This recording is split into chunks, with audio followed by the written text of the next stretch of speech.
하나님의 능력을 의지하지 않은 사울이라는 제목으로 같이 은혜 나누기 원합니다. 성경에 마리아랑 마르다라는 예수님을 굉장히 사랑하는 자매가 나옵니다. 나사로의 가족이기도 하죠. 근데 그 자매들이 이제 예수님을 초청하고 모시어 잔치를 하려고 준비하는 적이 있었습니다. 그때 그 마르다는 예수님을 모시려고 하니 예수님 한 분만 오시는 게 아니라 예수님의 12제자와 그를 따르는 사람들도 올 것이고 또한 마을 사람도 올 것이라 음식 준비를 할 것이 아주 굉장히 많이 걱정이 되었던 것 같습니다. 그런데 그들이 예수님을 처음에 모시려고 목적했던 이유 중에 하나는 예수님도 배웠고 그의 말씀을 듣기 위해서였지만 그렇게 사람들이 모이고 그 자리에 음식을 준비하면서 마르다는 마음이 분주해지기 시작했습니다. 야, 그래, 음식도 차려야 되고 할 것도 많으니 내가 그냥 다른 사람들 예수님 말씀 들으라고 두고 우리가 빨리빨리 준비해야지. 그런데 그렇게 음식을 준비하다 보니 그의 동생인 마리아가 보이지 않는 거죠. 그러자 마리아를 찾다가 예수님 곁에서 말씀을 듣던 마리아를 발견하게 됩니다. 그리고 마르다가 예수님에게 예수님 마리아를 불러 저에게 좀 오라고 얘기하게 해주십시오. 지금 할 일이 너무 많아서 그가 그 자리에 앉아서 말씀 들을 때가 아닙니다. 라고 이야기하자 예수님이 마르다에게 마르다야 마리아는 한 것이라도 좋은 것을 택하였으니 그것이 귀하지 않냐라고 말씀하시는 장면이 나옵니다. 오늘도 우리는 이 땅을 살아가면서 함께 그 믿음의 일들과 신앙의 생활을 하기 위해서 주일을 보내지만 참 많은 분주한 일들이 함께 교회 안에 놓여져 있습니다.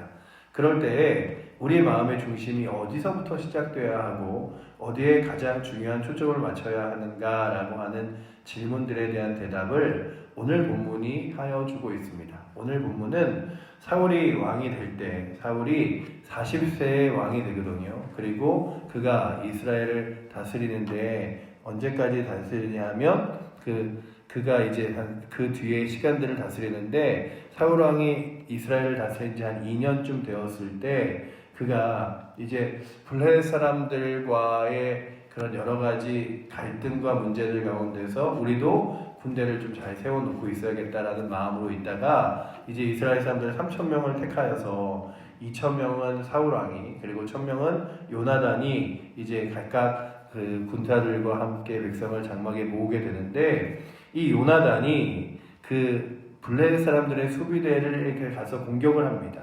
그리고 블레셋 사람들의 수비대에 공격을 한 일들이 블레셋 전체에 소문이 나고 또 그 가운데서 이제 블레셋 사람들이 이스라엘과 싸우려고 전쟁을 시작하는 장면이 오늘 13장의 앞에 전반부의 말씀입니다. 그래서 그들이 이렇게 그 블레셋 사람들을 친 것에 대하여 이제 이스라엘 사람들을 미워하고 길갈에 모여서 싸우기로 하는데 수많은 사람들이 모이죠. 우리 5절 말씀 한번 보시면 5절에 이렇게 기록하고 있죠. 우리 5절 말씀 함께 읽어보도록 하겠습니다. 블레셋 사람들이 이스라엘과 싸우려고 모였는데 병거가 3만이요 마병이 6,000명이요 백성은 해변에 모래같이 많더라. 그들이 올라와 베다원 동쪽 믹마스에 진을 치매라고 되어 있죠. 그 전에 사울 왕이 이스라엘 백성들을 모은 게 3,000명. 그러니 그 마병만 6,000명. 마병은요 거의 뭐 이렇게 한 마병이 수많은 군사들을 대표하듯이 어마어마한 군사였는데 그 마병만 6,000명이 모였고 병거를 갖고 있는 사람들은 3만이고 또한 백성의 수도 수없이 많으니 보면서 야 이걸 어떻게 이기지 하는 마음으로 이제 사울이 사람들을 보냅니다. 그리고 사람들이 이제 그 가운데 나와서 같이 싸우려고 나왔던 사람들이 그 장면을 봐요. 근데 그 장면을 보면서 대부분의 사람들이 야 그래 우리가 하나님이 함께 하시니 싸울만 하지 이게 아니라 저 많은 숫자를 저 많은 군인들을 우리가 어떻게 싸워서 이기지? 라고 하는데 제가 이 전반부의 말씀을 보면서 어느 순간 사울왕이 이스라엘 백성들을 다스린 지 2년째라고 하는 23장의 말씀의 시작과 함께 그들에게 무엇이 보이지 않게 되었냐 하면 하나님이 보이지 않게 되었어요. 야, 이 전쟁 하나님께 맡기고 기도해야겠다. 하나님 의지하고 하나님께서 어떻게 행하시는지 봐야겠다. 이게 아니라 그 전쟁터에 나온 사람들을 보면서 그들이 두려워서요, 막 떨면서 동굴, 산속 이런 데로 숨기 시작했습니다. 그래서 오늘 말씀에 보시면 6절에 이스라엘 사람들이 위급함을 보고 절박하여, 그런데 그 전까지 위급하거나 절박할 때 그들이 했던 가장 귀한 행동이고 좋은 행동은 무엇이었냐면 기도하는 거였어요. 아, 정말 문제가 심각하다, 어렵다, 이거 어떡하지? 할 때마다 무엇을 택하는 게 가장 좋은 길인 줄 이스라엘 백성들이 알았냐 하면 하나님 의지하는 거였어요. 그래서 우리가 읽었던 12장에도 무엇이라고 말하냐 하면 사무엘이여, 당신이 우리를 위하여 기도하기를 멈추지 말아 주시옵소서. 우리를 위하여 기도하여 주시옵소서. 그저 사무엘이 그렇게 얘기하잖아요. 내가 너희를 위하여 기도함을 멈추는 죄를 범하지 않겠다 라고 말하며, 하나님께 기도하는 것이 능력이고 하나님께 기도하는 것이 힘이고, 그리고 숫자와 그리고 그 많은 군사들과 상관없이 하나님께서 승리하고 이기게 하실 것임을 바라봤던 이스라엘 사람들이 그 2년 사이에 무엇이 생겼는지 그들의 마음 가운데 두려움과 함께 하나님을 바라본 게 아니라 어떻게 하면 나 살 수 있지? 이런 마음으로 6절에 보니까 굴과 수풀과 바위 틈과 은밀한 곳과 웅덩이의 숨음에 라고 기록하고 있죠. 그뿐만 아니라 사람들이 두려움에 떨면서 어떤 일들을 했냐 하면 떨기만 한 게 아니라 차라리 이럴 바에는 도망쳐야겠다. 그런데요, 지금 이스라엘이라는 나라가 이렇게 잘 세워지기까지 가장 큰 힘이 뭐냐 하면, 제가 이스라엘 가 있을 때 이스라엘 사람들에게 갖고 있는 가장 큰 자신감이 뭐였냐면요, 이 전쟁 가운데 하나님이 함께 하신다, 이런 것들이었어요. 그래서 그 중동에서 전쟁이 나면 분명 그 인원이나 아니면 나라의 숫자나 그런 것들로는 중동 사람들이 훨씬 많습니다. 그런데 중동 사람들은요, 그 전쟁에 나갈 사람들 외에 대부분의 사람들은 이렇게 다른 나라, 부자들은요, 유럽으로 다른 나라로 비행기를 타고 도망을 가요. 그런데 이스라엘 사람들은요, 전쟁이 나면 전 세계에서 이스라엘로 돌아옵니다. 왜냐하면 전쟁에 참여해서 이 전쟁을 끝내기 위해서. 여태까지 그 수많은 전쟁들 가운데 그랬어요. 그리고 이스라엘은 지금도 그 군대를 가는데 군대가 우리나라 방위처럼 돼 있어요. 왜냐하면 그 군사비를 아끼려고 한 5년 이렇게 했지, 군대를 가고 여자들은 한 2년 가는데 갔다 와서도 35살 정도까지 예비군을 갑니다. 그것도 1년에 한 달 정도를, 꽤 많은 시간을 가는데, 그런데 그들이 그렇게 지금은 자신들이 그렇게 하나님을 섬긴다고 이렇게 오지만, 그러나 그들에게는 가장 큰 오류가 있죠. 예수 그리스도를 믿지 않는. 그런데 그렇게 지금이라도 싸우면 모였던 이스라엘 백성들이 이 사울왕 시대에 어땠냐 하면 하나님이 함께 하신다는 생각이 아무것도 없기 때문에 두려웠어요. 그래서 오늘 말씀에 6절에 보시면 맨 마지막 단어가 뭐라고 써있냐 하면 숨으며, 그리고 7절에 보면 맨 마지막 단어가 뭐라고 써있냐 하면 떨더라 라고 되어 있죠. 백성들이 숨었고 떨며, 그 다음에는 8절에는 마지막 단어가 뭐라고 써있죠? 흩어지는지라. 숨고 떨며 흩어지는 것으로 그들이 그 전쟁 앞에 서서, 야, 저 3만을, 저 6천을, 저 많은 숫자를 우리가 어떻게 이겨? 라고 하며 하나님을 바라보지 않았어요. 그러니 오늘도 우리가 이 주일을 맞이하면서 다시금 기억하는 건, 그래, 나의 삶에 수많은 분주한 일들과 나의 삶의 상황들과 환경들이 있지만 하나님 앞에 예배하는 것, 하나님을 기억하는 것, 하나님 앞에 나의 삶을 가장 먼저 드리는 것이 능력이고 힘이야. 그래서 우리가 다른 분주한 것들을 다 하는 것을 먼저 하고, 아니 지금 내가 이렇게 바쁜데 어떻게 교회를 가? 이렇게 할 일이 많은데 어떻게 신앙생활을 해? 먼저 이 일들을 다 하고 좀 삶이 안정될 때. 그래서 그 교회를 떠나간 사람들 중에 이렇게 좀 교회 좀 나와 얘기하면, 제가 지금은 너무 바빠서, 제가 지금은 집이 너무 어려워서, 제가 지금은 상황이 너무 안 돼서. 그런데 그 가운데 뭐가 없냐 하면, 그렇게 내 상황을 내가 다 정리하고 하나님께 나오겠습니다인데, 원래 믿음의 사람들의 시작점은 그거예요. 하나님께 나의 삶을 맡기고 그 나의 삶을 맡긴 하나님 앞에서 나의 삶을 정리하며 세워보겠습니다 라고 하는 것이라면 우리의 개인의 삶도 먼저 예배 앞에 나와 하나님을 높여드리고 하나님을 예배하고 나아갈 수 있는 은혜가 물론 이 자리에 나오신 여러분들과 저에게 있을 뿐만 아니라 또한 우리 최고제교회 모든 성도들에게 삶의 분주함을 먼저 내려놓고 하나님께 예배드리며 하나님 손에 내어 맡기는 은혜가 있기를 축원합니다. 그렇게 믿음으로 걸어가야 되는데 이스라엘 백성들이 그러지 못했어요. 그런데다가 이제 사람들이 흩어지기 시작하자 사울왕의 마음까지도 흔들리기 시작했어요. 분명한 건 아무도 없어도 사울왕 한 명만 있어도 하나님께서 역사하시면 그 전쟁은 승리할 수 있는 거예요. 아무도 없어도 하나님 신뢰하고 무릎 꿇는 자 하나만 있으면 하나님께서 원하시는 일을 행하는 자만 있으면 그 일들이 힘있게 나아가는 거예요. 제가 재밌게 들었던 얘기 중에 하나가 그런 거예요. 시골의 교회인데요. 교인들이 한 15명 정도 있대요. 거기에 이제 담임 목사님이 새로 오셨대요.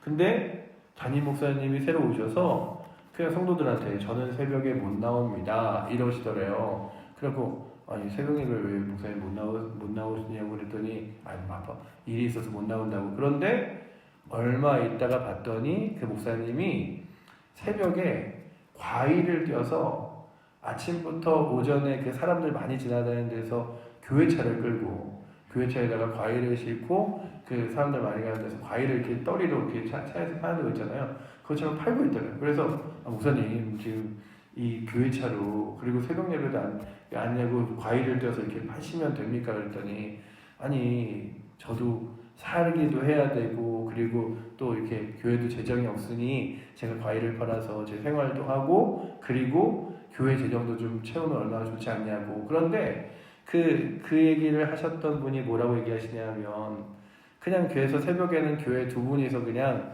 새벽에 나와서 기도하고 돌아가시는데 그런데 그게 목사님이 교회에서 기도하지 않는 게 가장 속상했다 이런 얘기를 하시면서 새벽 예배가 없어질 뿐만 아니라 새벽에 말씀을 들을 기회조차도 없으니 이거 어떻게 될지 모르겠다는 얘기를 들으면서 우리가 자꾸만 세상과 함께 붙으면서 사람이 없어지니까 뭐가 없어지냐 하면 사람이 없다고 해서 포기하게 되고 잃어버리게 되는 게 너무 많은 거예요. 제가 아주 예전에 어느 교회에 금요일 날 이렇게 철야를 이렇게 가본 적이 있어요. 제가 아는 그 전도사님이셨던 분이 다른 교회 부교육자로 가셔서 저한테 토요일 날 무슨 주일 연습을 하는데 아이들 뭐 하는데 좀 봐줘라 이런 거라 갔는데 담임 목사님이 어디를 외부를 가셨대요. 그래서 그날 금요일 날 금요철 예배에 아무도 안 오셨어요. 정말 놀랍게도 뭐 몇 분은 오신다는데 목사님이 안 계신다는 소문을 들었는지 아무도 안 오셨어요.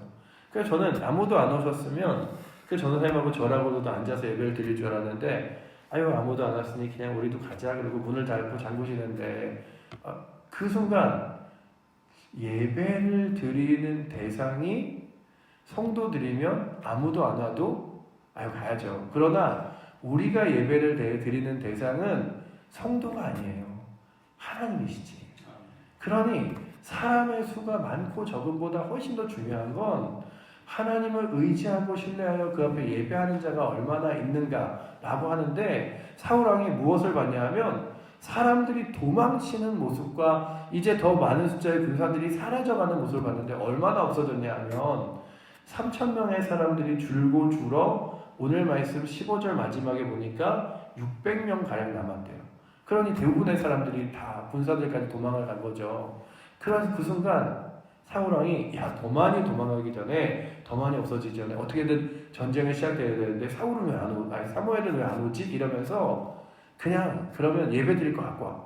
대충 빨리 예배 드리고 그리고서 시작하면 되지. 이래서 무엇을 하냐 하면 사울이 오늘 말씀 9절에 보니까 이렇게 했어요. 사울이 이르되 번제와 화목제물을 이리 가져오라 하며 번제를 드렸더니 번제를 마치자 사무엘이 온지라 사울이 나가 맞이하며 무난하매 라고 되어 있죠. 그러니 사무엘을 기다렸어야 하는 그가 사무엘을 기다리다가 이거 전쟁 다 지고 끝나겠는데? 라고 하면서 이 오늘 말씀의 9절까지 무엇이 아무것도 보이지 않냐면 하나님을 바라보는 사람이 아무도 없음을 보여줍니다. 그냥 사람들도 군인들의 수많은 숫자가 보였고 사울왕은 사무엘이 오지 않는 것이 보였고 이 전쟁 가운데 이제 그래서 뭐라고 말하냐 하면 그 얘기를 하는 거예요. 쭉 그 얘기를 하면서 이제 부득이하게 내가 어쩔 수 없어서 이렇게 혼자 예배를 드렸다. 이게 사무엘 오기 전에 예배를 드렸다라고 이야기하는 장면이 11, 12절인데 이 11, 12절이 우리의 가장 그 믿음이 없어질 때의 모습을 대변해주고 있습니다. 우리 11, 12절 말씀 한번 같이 읽어보도록 하겠습니다. 사무엘이 이르되 왕이 행하신 것이 무엇이냐 하니 사울이 이르되 백성은 내게서 흩어지고 당신은 정한 날에 오지 아니하고 블레셋 사람들은 믹마스에 모였음을 내가 보였으므로 이에 내가 이르기를 블레셋 사람들이 나를 치러 길갈로 내려오겠거늘 내가 여호와께 은혜를 간구하지 못하였다 하고 부득이하여 번제를 드렸나이다 하니라. 아멘. 그러니 오늘 말씀해 보십시오. 마지막에 여호와께 은혜를 간구하지 못하였다 하고 부득이하게 번제를 드렸나이다 라고 고백하는 그 전쟁에서 예배의 형식은 마지막에 있어 보였으나 그의 고백에는 하나님이 계시지 않았습니다. 군사들은 다 도망가고 사무엘 당신은 오지 않고 저 블레셋 사람들은 쳐들어오니 어떻게라도 그냥 우리가 전쟁의 시작이 예배라고 하니 내가 부득이하게 하나님 오늘도 은혜 주십시오 하고서는 시작할 수밖에 없었지 않냐 라고 말하며 그의 중심이 하나님 없었음을 바라봅니다. 그러면 오늘도 다시 한번 이 말씀을 우리의 삶에 적용한다면 주님 우리가 예배함에 여러 분주함이 있지만 내 마음이 먼저 하나님 바라보게 하시고 하나님 의지하게 하시며 하나님께 예배하는 귀한 날 되게 하여 주시옵소서. 그리하여 내가 이곳에서 세워진 이유가 내가 하나님의 자녀로 이 땅 가운데 선 이유가 그저 세상과 똑같이 상황을 바라보고 환경을 바라보고 어려움을 바라보는 것이 아니라 하나님 바라보는 것임을 잊지 않게 하여 주시옵소서 라고 구하며 나아갈 수 있기를 축복합니다. 왜냐하면 그가 사무엘에게 드렸던 책망이 뭐냐 하면 군사들을 보지 말고 하나님을 봤다면 정말로 내가 오지 않는 것을 바라보지 않고 하나님이 오심을 기다리며 기다렸다면 그리고 블레셋 사람들을 두려워하지 않고 하나님을 더 두려워했다면 왕의 나라가 길었을 텐데 사울왕은 그러지 못했습니다라고 사무엘이 이야기하는 거예요. 그래서 13절 후반부에 보시면 뭐라고 이야기하냐면 그리하였더라면 여호와께서 이스라엘 위에 왕의 나라를 영원히 세우셨을 것이거늘. 그러지 못했다는 거죠. 하나님을 바라보지 않고 상황과 환경과 어려운 가운데서 그냥 내 힘으로 어떻게 해볼까? 라고 하며 하나님과의 약속을 잃어버렸던 순간에 사울이 버림받게 됩니다. 그러니 오늘도 이 자리에 앉아있는 여러분들과 제가 다시 한번 우리의 삶의 순서를 그리고 우리의 삶에 가장 먼저 어느 순간이든 세워야 할 것이 하나님께 예배하는 것, 하나님 높여드리는 것. 그래서 오늘도 이 귀한 주일을 저희가 보내면서 주님 내가 많은 분주한 일들 가운데 분주하지 않고 먼저 예배자로 서게 하여 주시옵소서. 하나님만 먼저 바라보게 하여 주시옵소서라고 구하며 나아갈 수 있는 은혜가 있기를 축원합니다. 그래서 오늘의 마지막은 무엇이냐 하면 그 새로운 지도자를 세우는데요. 사무엘은 이제 기어이 돌아가 버리고 군사들은 600명 가량 남아서 이 600명으로 이제 싸움에 나아갑니다. 그러니 오늘도 이 말씀을 읽으며 사람, 상황, 환경 그리고 또한 여러 가지 내 혼자 할 수 있는 일들이 아니라 먼저 하나님을 바라보며 나아갈 수 있게 해달라고 구하며 오늘도 이 주일을 보내는 은혜가 우리뿐만 아니라 귀한 성도들에게 있어서 정말 예배드림이 주님 의지함이 가장 큰 힘인 줄 알고 예배와 주님 의지함과 주를 신뢰함으로 다시금 일어서서 걸어갈 수 있는 은혜가 우리 칠보조의교회 모든 성도들과 또 저 여러분들에게 넘치기를 또 이 조국교회 대한민국에 그렇게 다시금 하나님을 섬기는 교회들이 온전히 세워지기를 구하며 나아가시기를 축복합니다.